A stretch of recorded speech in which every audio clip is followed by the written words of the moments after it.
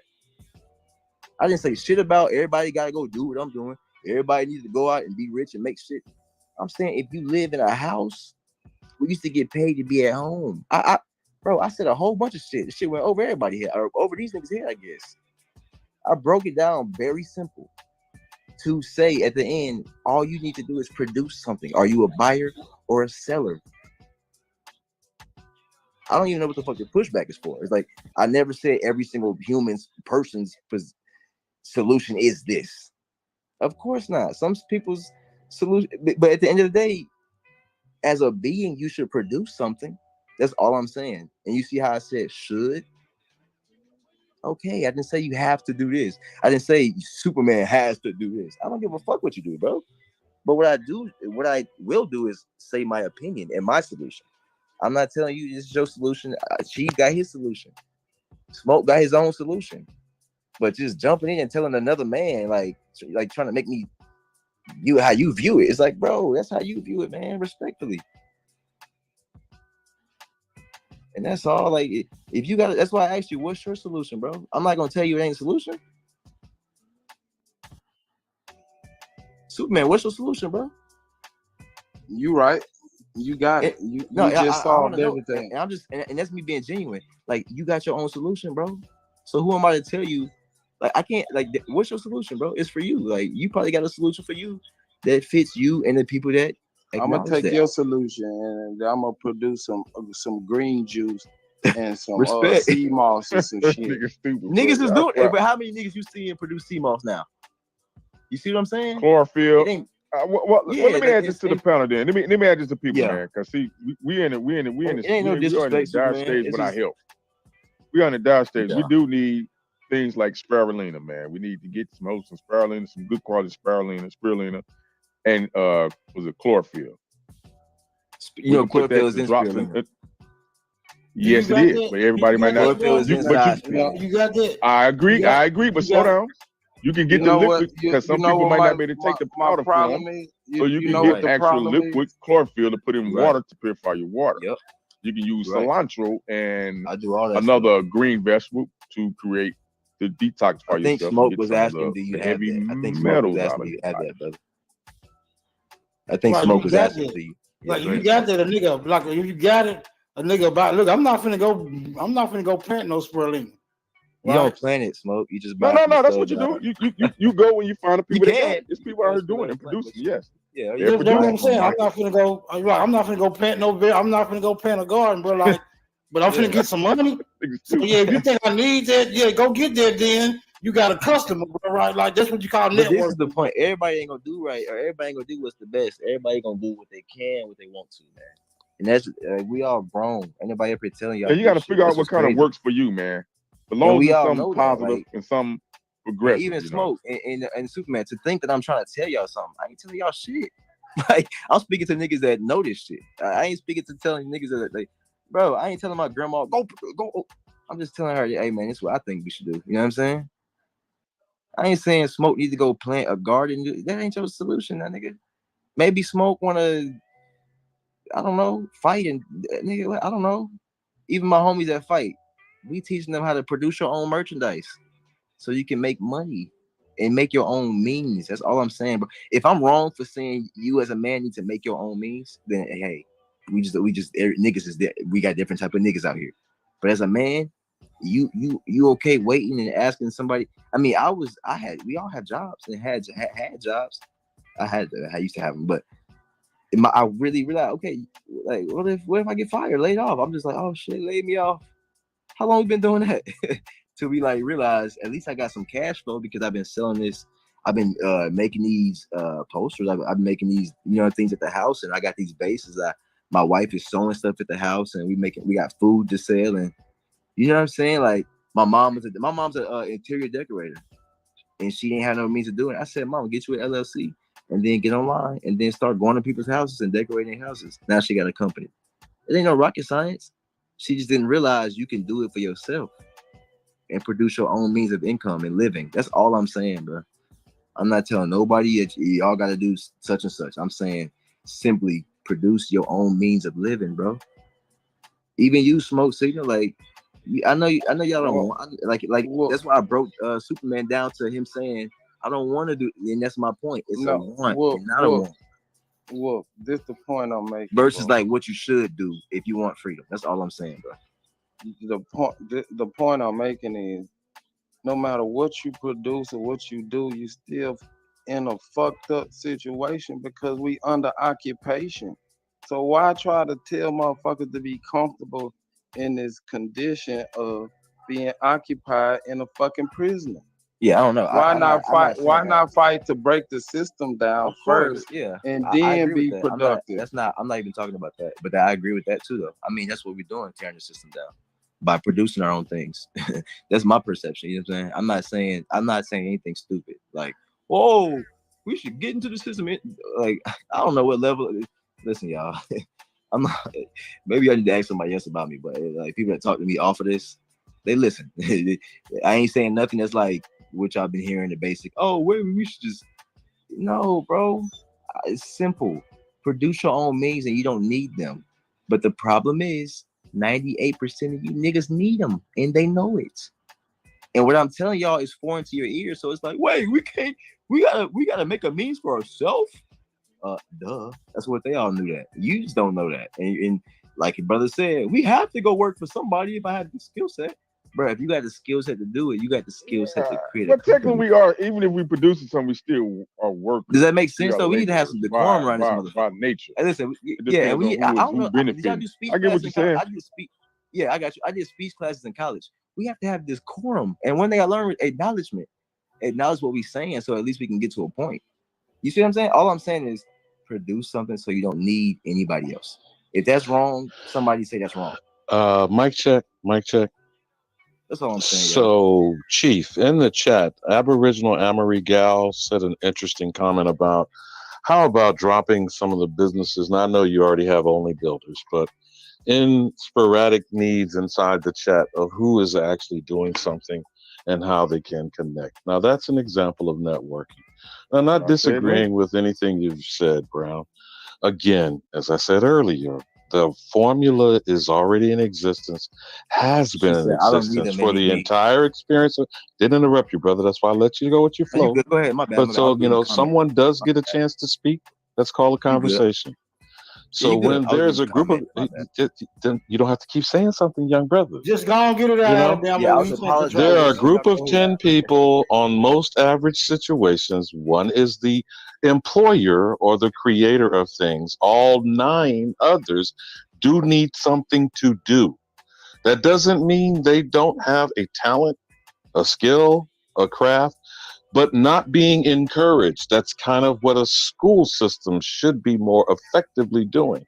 Secondly, as I said earlier, we have Big Mama, and we've done this. We did this as long as we've been without foreign invading forces amongst us, where there was child rearing and babysitting or a school session that would be set up from our control. So what we need to do, as I don't know who that brother was that was saying, because he was asking questions about practicality. That is what I 100% agree with, whoever made that comment. The problem is when there is noise, like what just happened in the past 15, 20 minutes, messaging is not getting out to the community. Simple things, focus, clarity, and what's in it for me. That's all its basis of capitalism, that we're under oppression currently. We are not being shown or given insight to switch it accordingly. We're still going to be operating because we created the shit in the first place.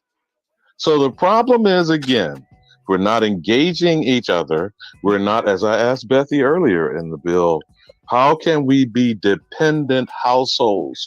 When you are more connected and are interacting, then maybe you can find out what other people are doing. And I yield. Hey, let me ask you a question, bro. Because you said oppression. Now, See, these words that I focus in on because I like this shit to be put on the table. Because we dealing with the possibility of laziness as opposed to oppression, to me that's not computing, bro. That don't register, right? How Smoke. can you Let me. be? Wait a minute, hold on. I'm trying to get this one to Alabama because he the You one good? brought up oppression. You I good? Go want to ahead. see if he can synchronize to me in a sensible, articulable answer. How do you make oppression and laziness compatible within a particular predisposition, bro? How you do that, Alabama? Okay, you staying Elmer on the surface with the shotgun, or are you going down the hole? Bro, Okay, that all was right. not So a now rabbit. That the was not a question. rabbit hole question, bro. That was surface Well, level. it can be interpreted as such when one goes to explain something slightly in detail. Then you start saying, "I'm gonna stay on the surface." Okay, so the oppression is the system. If we're going to talk about what it is we're communicating about currently, there is a system at work. People are choosing to be in it or are, without their knowledge, being hampered by it. Can we agree on that part of the notion, Smoke? I'm gonna go with you so far. So I don't know where laziness enters into that discussion at all. It doesn't matter what the character of the individual is, because laziness is a reflection of a behavior pattern. Okay, whether being productive or unproductive, I don't like using those type of negative affirmations about people that I think is already being beat down. I prefer to think that some people are complacent and they're not shown how to interact differently, maybe with the system, but the system does exist.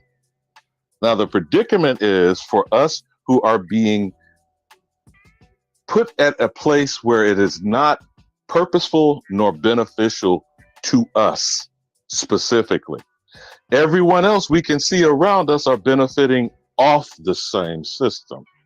So those who are not, would you call that oppression, or what's the word that's more comfortable for you?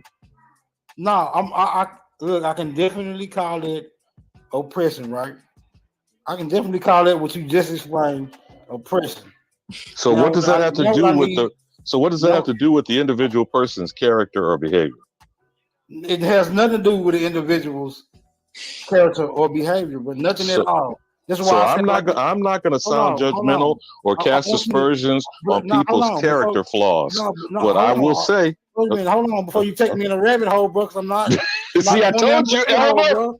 bro. I want you to stay on the surface with me real quick. I know how fast you can get in the rabbit hole.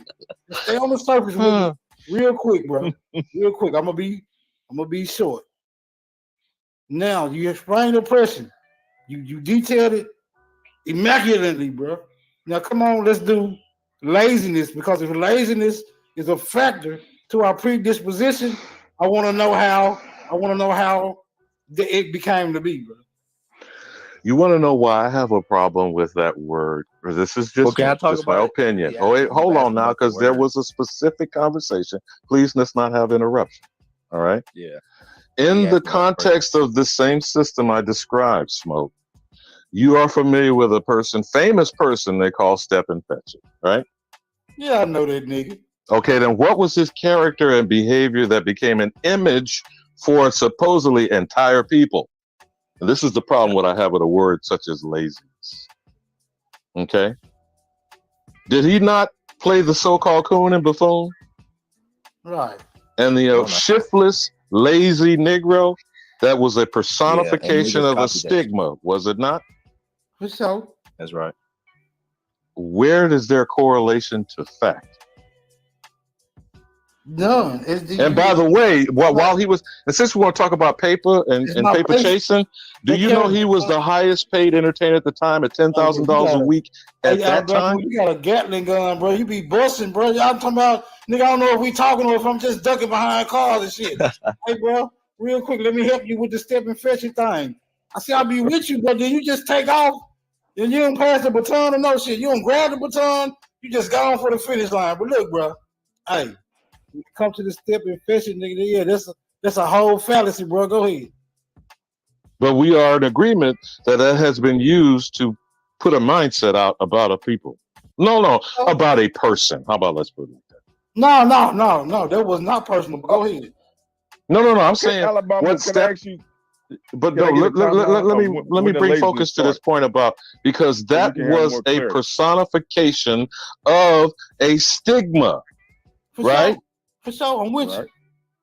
I'm And with you. who was this shiftless, lazy Negro being personified in film and media and images? True. Anyone, Right, niggas in anyone. general. For am niggas somebody want to look upon. Am niggas somebody want to look upon. They can use that character, right, to exemplify a false image and then perpetuate the narrative. I follow you on that, right? Are you So that's saying a that's very. part? Would you You agree saying? that's a Hold on, let me dangerous ask you a thing to question. do? Are you saying that is a part of the oppression? Facts. Oh, excuse me. I'm sorry. Say what? I'm just saying. Are you saying that that's a part of the oppression? Would that also marginalize a group of people? It'll do that automatically. Would that also maybe start programming them to convince? It's all self-fulfilling prophecy, by the way, for those in the chat. Would you then be creating shiftless persons, or is it a catch-22, a chicken or egg scenario here? Okay, I think that was Alabama, we gotta be projection. fair, bro. We And gotta let then him. you have Okay, a system in I think that was society projection. that doesn't provide opportunity to present oneself as not being a shiftless, lazy Negro. How about We that? understand. We understand the position fully now, but we got to let him defend his position because he the one brought lazy to the flow. Now he gonna have to clarify why he think it's based on some laziness. Go ahead, bro. It's on you. Bro, who? It's on you. You the one brought lazy to the flow. Oh, Wolf, the Wolf. Yeah. Yeah. I'm not gonna convince grown ass y'all niggas is how old y'all is. I'm not gonna tell you. I'm not gonna convince y'all if niggas are lazy or not. You know what I mean? That's just my opinion. But you know, with the oppression and that things like, I mean, I'm lazy sometimes, so I'm not gonna be like, we ain't niggas, not everybody. Listen, lazy, complacent, whatever y'all want to call it.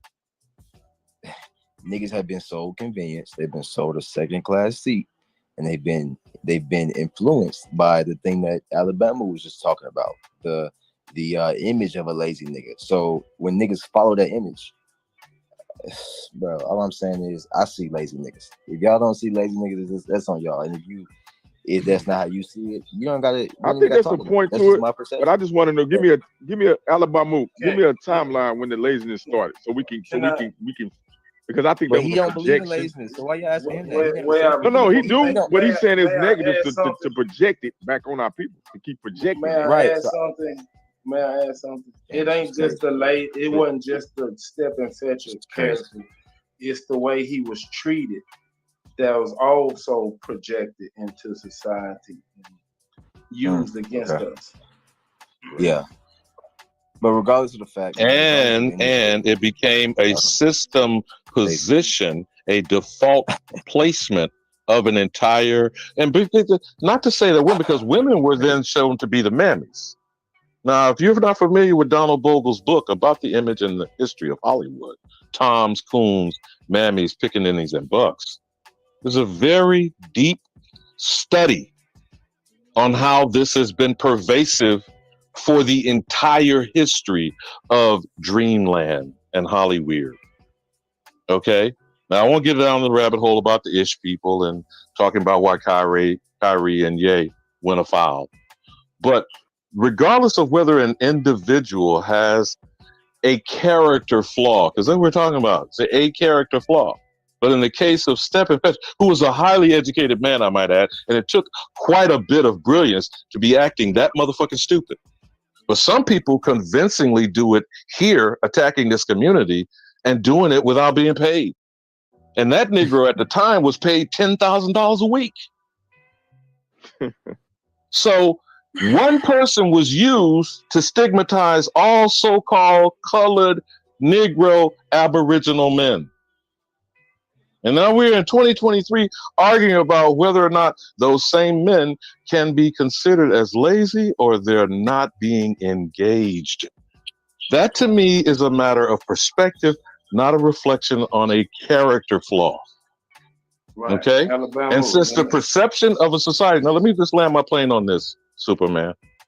Because the perception of society is projecting that stigma and attitude that doesn't make the nigger, especially the one who says nigger and think they're a nigger, exempt from thinking about that about themselves and about other Negroes. And I yield. Alabama, I got a question. If a person does decide to be lazy and unproductive, should he be mistreated, or should they be mistreated, or cast out of society? Superman, no is the answer to your question. You said that in the step infection interaction, what was the purpose of that character that was being broadcasted as propaganda constantly, which is why he was highly paid for it. And I know you're familiar with Amos and Andy that came soon after that. Right. That's the point. That's the point I was trying to make, is that the treatment of that character was really what was put out there. That's what. Now, how do incompetent white people get treated in your interaction? Since you're a good, highly paid professional putting in oil rigs, how many of them incompetent, lazy motherfuckers that fell upward? Oh, I'm sorry, like Donald John Trump. No, none of them. They nepotism got them put in. So laziness doesn't enter into the equation. Exactly. That's what my point is. It's not. If we should have the choice to be lazy if we want to. The system is the problem. That's my point. That's why I keep making that point to Wolf. This shit is crazy, man. You can be whatever the fuck you want to if you're a free person. You can. You're right. So why we not pushing that narrative? Let's get free, and you can do what the fuck you want to do. I think we are pushing that narrative. Yeah, and they just say systematic. We was boxed out. We can all agree we was boxed out. Well, maybe it's crazy industry systematically, because that laziness, that it is subjective. Because niggas were our ancestors worked. All our ancestors worked. Now, granted, they didn't have the fucking niggas talking. Some of them didn't have. Exactly. They was not able to talking about translate their business into a corporation. Let me ask you, how you invent that some of the others do. That's crazy. We invent a lot of we the gods, right? We the gods, but we should be late. But being lazy is cool. Like yeah, if you're a god, you can be lazy. If you're a god, you should be able to be lazy if you want to. If you're a god, you should be able to be lazy when you want to, right? Or wrong. What is lazy, bro? What's lazy? God does what they want to do. Let me ask a question. So you mentioned your ancestors, and far as I know, the history of any of our ancestors, they owned their own business. They were owners. They worked. Please teach these niggas nothing. No, you going out to work for someone else is not owning, bro. You're being lazy. You're not. You're getting why it. they don't get that, bro. No, the brethren, they're trying to make it easy for you about the situation about niggas being lazy. Yeah, you can get up and work every day. Yeah. You working. That's not the type of lazy we're talking about. We're talking about steady repeating the system. You said the system. The system we boxed in. If you're boxing yourself in, thinking you got to get up every day to go work for someone else. That's what a box. Thank you. How y'all don't get that? I get what y'all saying, but y'all it's semantics though, because whether you got your own company, you still working for somebody else. You still putting you just not reaping the majority benefit. I get what y'all saying. Whenever somebody makes I get exactly what y'all saying. Right. So there's just semantics back then. Go ahead, Nudge. No, it's just semantics. Everybody making semantic things. Right. If nobody you got your own business. Hold on. You have your own. What if nobody buys what you for produce? somebody else? Hold on. What if nobody purchases what you produce? Yo, is everybody going to talk at the same time? What if nobody purchase what you produce? Man, keep going. I'm not gonna argue, right? I know every last one of you got an elder, your mom or your father. That's right. Someone in your family told you to be a jack of all trades. There's no way. Not all these niggas. There's no way. Now one of us supposed to go hungry for nothing, bro, because we know it all. We can do it all. Exactly. We're not mastering one thing where we trapped up under this one way, and this white man can tell us when the clock in and when the clock out. Naughty. Listen, these niggas are. That's what you just witnessed. That's why I'm up here talking. I'm like, what the fuck? That's where that lazy shit come in. That's the lazy the man talking about. That's the mind. Exactly. Because your mind don't even realize. So you say I get. So you saying people are lazy in business? I get that. I don't have no problem with that. Bro, I'm talking about niggas don't take their own life in their own hands in every way.